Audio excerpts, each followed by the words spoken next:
You can pick the perfect mutual fund and still lose money. Not because the market fell, because life happened and you had no foundation under your investments. A medical bill, a job gap, or a credit card interest can force you to sell investments at the worst time. That single decision often cost more than years of average market returns. So, before you open a demat account or start an SIP, build these four things.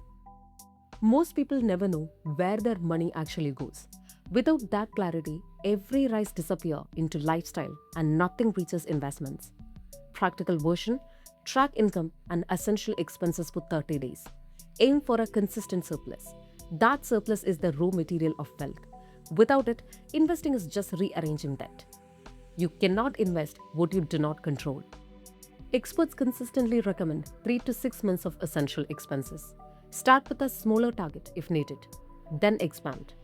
Keep it in a high liquidity saving account, not in the market. Why this comes before investing? A job loss or major repair during a market drop forces you to sell at a loss. The emergency fund absorbs the shock, so your investment stays untouched.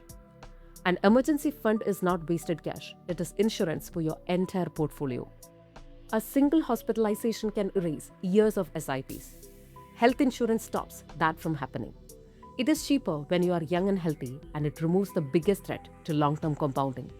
Without it, your investments become your emergency fund, the most expensive way to pay medical bills.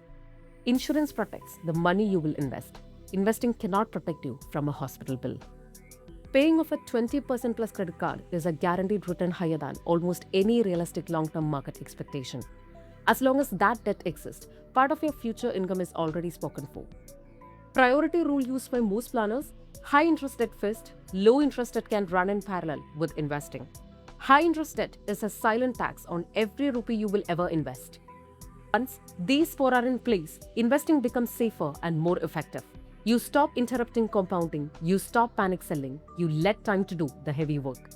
Build the foundation first, then let the market work for you, not against the gaps in your life.